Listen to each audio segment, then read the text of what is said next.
People often say fate arrives beautifully dressed, but for Samuel, fate walked into the cafe covered in dripping mud, trembling from embarrassment, and apologizing before she even reached his table. And somehow, in that exact moment, without knowing her name or her story, he felt something in his chest shift, like life had just pressed a reset button he didn't know he needed. Mira had stood outside the cafe for nearly 6 minutes, arguing with herself. She had almost run back home 3 different times. Blind dates weren't for people like her. She cleaned barns for a living. She smelled like hay most days. She owned 2 good dresses, and neither made her look like the kind of woman men admired.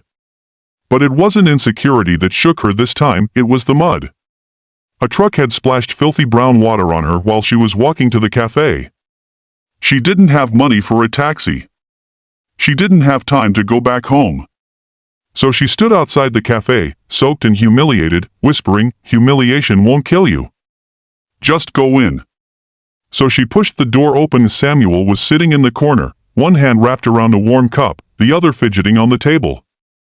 He wasn't nervous about meeting a stranger, he was nervous about trusting again. 2 years had passed since his wife died of cancer, leaving him alone with his 6-year-old daughter, Daisy. He had promised himself he would never open his heart unless the woman was kind, patient, someone who understood broken hearts. When he saw Mira enter the cafe, his first instinct wasn't judgment. It wasn't pity. It was curiosity, because her eyes held something familiar, exhaustion, yes, but also gentleness. She didn't look like someone who cared about pretending. She looked like someone who had lived too much. She scanned the room nervously until their eyes met. She flinched as she approached him. Are you Samuel?" she whispered. "Yes," he said, standing up. "And you must be Mira."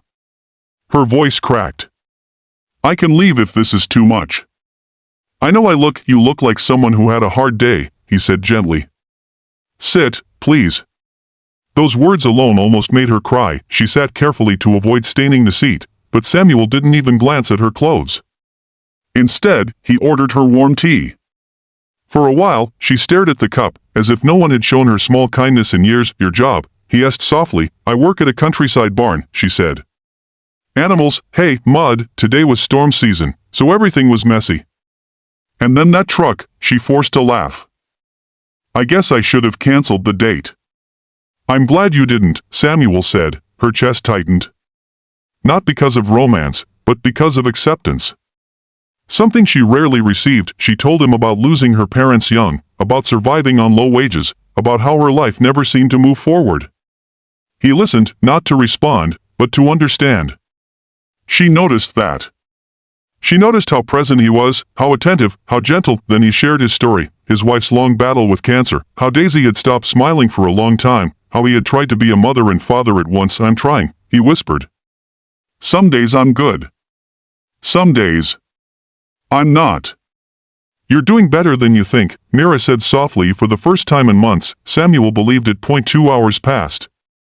They forgot about time until the cafe lights dimmed. But before they could leave, the door opened and Daisy ran inside with her babysitter, holding a paper in her hand. "Daddy, you forgot my drawing." Samuel lifted her into his arms, laughing.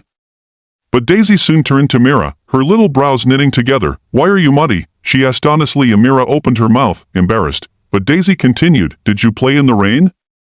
"I love rain." "Want to see my frog drawing?" Mira laughed, truly laughed, and Samuel watched her with warm amazement. Something about that moment felt natural. Easy. Real. As they left, Samuel hesitated a moment before asking, "Can we meet again?" She blushed. "Even like this?" "Especially like this," he said, but life wasn't ready to make things easy yet. The following week brought chaos. A violent storm damaged the barn where Mira worked. She spent long nights rescuing animals, repairing broken stalls, barely sleeping. She wanted to message Samuel, but every time she typed something, insecurity choked her. Why would a man like him wait for someone like me? She thought. Samuel, meanwhile, checked his phone every night after Daisy slept. He felt a strange emptiness, like someone missing from his routine. When Mira finally messaged, her words were short, painful. "I'm sorry I disappeared. My life is messy. You deserve someone better." Somewhat easier. He didn't text back. He drove. When he reached the barn, Mira froze as she saw him through the rain. What are you doing here? She whispered. You said something that isn't true, he replied. And when someone I care about is hurting, I don't let her suffer alone. Her lips trembled. I didn't want you to see me like this again. Like what? He asked. Running a barn by yourself? Helping animals in the rain? Mira, none of this scares me. I'm not perfect, Samuel. He stepped closer. Neither am I. But maybe perfect isn't what we need. Her tears finally burst. She collapsed into his arms, crying harder than she had in years. He held her, slowly stroking her mud-streaked hair, and for the first time, Mira allowed herself to feel wanted. The next day, Daisy arrived with a little card saying, "For Mira, the rain lady." From that moment, something changed. Mira visited them often. She helped Daisy with school projects. She cooked dinner with Samuel. They laughed, bickered, healed together. Slowly, Mira stopped feeling like a guest and more like a missing piece, but storms returned. Samuel's late wife's sister visited one evening. She saw Mira and instantly disapproved. She whispered harshly, "You're replacing my sister with a woman covered in barn mud? She is too low class for you." Mira heard every word. It hit her harder than the storm did. Harder than losing her parents. Harder than anything. That night, she packed her few belongings and disappeared without saying goodbye. Samuel panicked. He searched everywhere, cafes, countryside roads, barns, but she was gone. Daisy cried for her every night. "Where is Rain Lady?" she sobbed. A week passed before he finally found Mira working another job at a construction site canteen. She'd taken extra shifts to afford rent since she left the barn too. When she saw him approach, she looked down in shame. "You left us," Samuel said softly but painfully. "Why?" "You deserve someone your family accepts," she whispered. "Someone they won't look down on."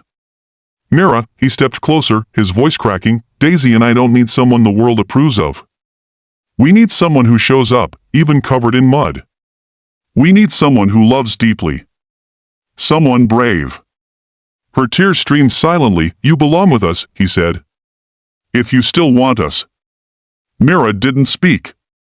She just nodded and collapsed into his arms. Months later, the three of them stood outside the same cafe where their story began. Daisy held Mira's hand and said proudly, "Daddy says families start with brave moments. You were brave when you came in the mud." Mira smiled through tears. "I thought that night was the worst moment of my life, but it gave me everything." Samuel squeezed her hand. "It brought you to us." As they walked inside, clean, smiling, and home, Mira finally understood that the mud had never ruined anything. It had revealed everything, because the right people don't care how you arrive, they just feel lucky that you did. And for Mira, a blind date that should have broken her became the one moment that rebuilt her life forever.